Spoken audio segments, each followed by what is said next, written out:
Hey, what's up guys, Fisayo here, and Merry Christmas. Thank you so much for an amazing 2019. Although it's not over yet, I'm grateful for every one of you who has been through this interesting year. I wanted to thank you, and however, I wanted to quickly do something. So someone on Twitter made a request for Christmas, and I felt I had to respond. So what exactly is it? Thank you for asking.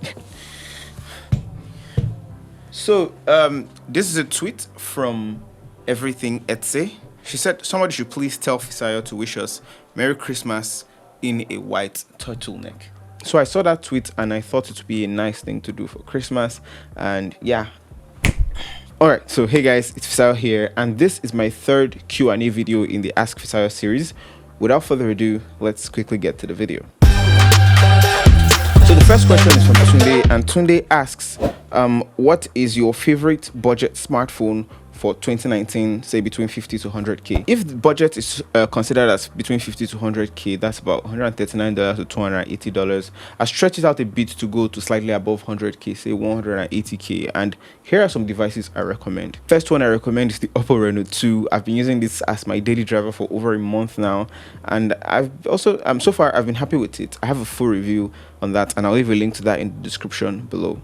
This goes for 179,000. It's a bit on the high side, but hey, I tested it and I really liked it. A lot of things made me like it: the AMOLED display, the faster graphics processor, and some more things that you should check out. A second device I'd recommend is the Samsung Galaxy A70, which goes for 115k or $319. Now, I've not used the A70, but I recommend you check out Henry News video on review on this guy. I'll leave a link in the description. I found myself recommending this device a lot to people over the course of the rest of the year, and Samsung really did a good job with the A series devices in general. Did you know that the two best selling phones of 2019 were the A10, which sold 13.4 million copies, the A50 sold 12 million, and coincidentally those two videos are my most watched reviews on my channel. So yeah, that's crazy. And in fact, the third phone I'd be recommending is the Samsung Galaxy A50 at 89,000 naira or $247. Again, all the respective reviews will be linked in the description below. The fourth device I'd be recommending is the Redmi Note 8 Pro. It goes for 83,000 naira or $230. This is one of the first devices to come with the processor that it comes with. It's a dedicated gaming processor, and it's a very interesting device to use, really. The last one I'd be recommending is the Huawei Y9S, and it's sort of a late entry that I've been using for a bit. I got it for 98,900 naira or $274 on Jumia, and as far as the verdict, it's a very nice device that I'm going to be looking at, and when I review it, I'll leave that in the description. For honorable mentions, the A10, obviously, it goes for 44,500 naira. It's way below this budget, but you can check out my review on that as well. Another is the Redmi K20 Pro or the Mi 90 Pro, 156k or $430, although it's not available in Nigeria directly. The Nokia 7.2 is a good option. And lastly, the iPhone 7 Plus goes for 160k right now. And if you don't mind a fairly used smartphone, you can check out Obiwizi on Instagram. I'm not paid to say this. I haven't worked with the brand either, but they have a fairly used iPhone 10 for 175,000 naira, and I think that's an interesting deal. And hey, I think you should watch my how to spot a fake iPhone 10s video. All right, to the next question. So the second question comes from Uchechukwu, who asks, when unboxing and reviewing a device, how long does it take to video and edit? How long does videoing and editing take? It takes about 2 full days to get a project done, as I mostly do it all by myself. And yeah, 2 days, 1 to 2 days is quite a lot. The third question is from Sisimo, who asks, what career path did you envision for yourself before you opted for YouTube? I was a graphic designer and I made videos, and a combination of both.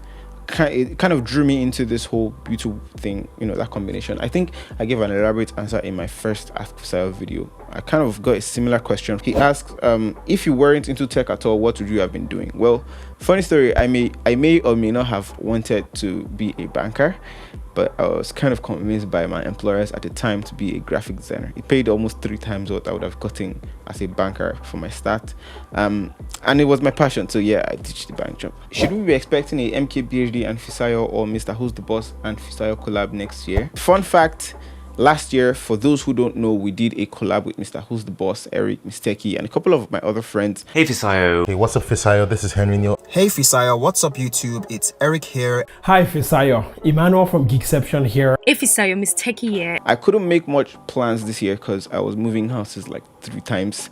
I finally settled on this workspace for within the last few months, and it was kind of challenging. But hey, I have high hopes for 2020, and I definitely reach out to Marquez again.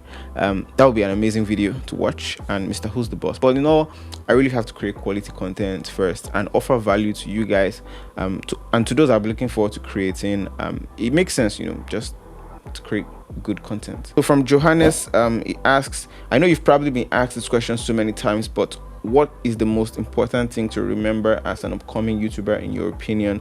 Basically, do you have any advice for upcoming YouTubers like your boy here? I'd say consistency is super important. YouTube isn't immediately rewarding unless you actually put the effort in. It's going to suck in the beginning, but you have to try. Also, being different helps. It's hard to differentiate yourself because almost everyone has access to the same level of information right now. It's what you do with that information that counts. The best creatives are those that have creative combination. They take from here, take from there, combine it, and boom, they do something interesting. And that's where you really want to be. Don't focus on money, focus on the value that you're creating. And if you don't agree with anything I say, don't listen to it. Are you a fan of Gcam? Sorry, no.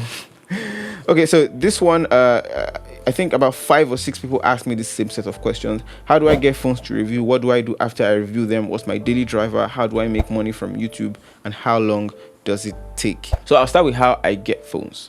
Mostly companies reach out to me that they have a smartphone that they want to review. Other times I just buy the phones myself if I'm interested in it. After that I mostly keep them. I've only sold one phone, but most of the time I always use them. And as far as my current daily driver, I set it to Reno 2. I'll have a review linked for that in the description. And apart from ad revenue, working with brands for a sponsored post usually happens on my social media like Twitter and Instagram.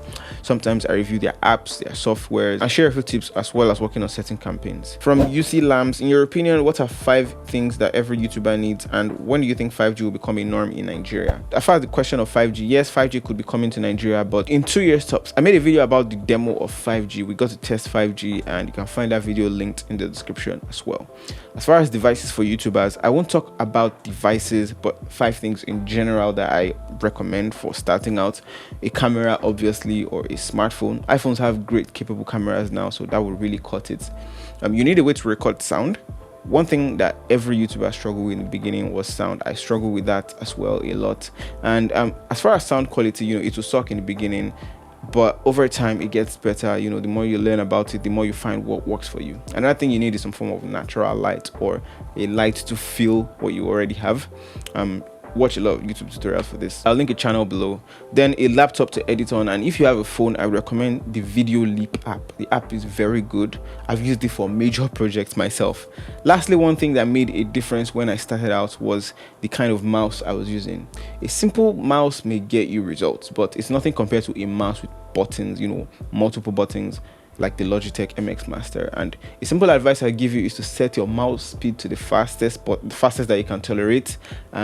You tolerate it, but get used to it, and it speeds up your workflow. A fast mouse really does speed up your workflow. And number 9, GSM Ping asks, what hand do you use to take a selfie? I use my left hand. I don't know why. So the last question, 3 things that I can't do without. As far as YouTube, I can't do without my phone. I can't do without my workstation, and social media. Those are like major portals for my work. All right, thanks a lot for watching this video, guys. If you like this video, do hit that thumbs up button, and also subscribe and turn on post notifications so you'll be the first to know when I upload a new video. Thanks a lot for watching this video, and I'll see you guys in the next video. Merry Christmas, everyone, and Happy New Year in advance.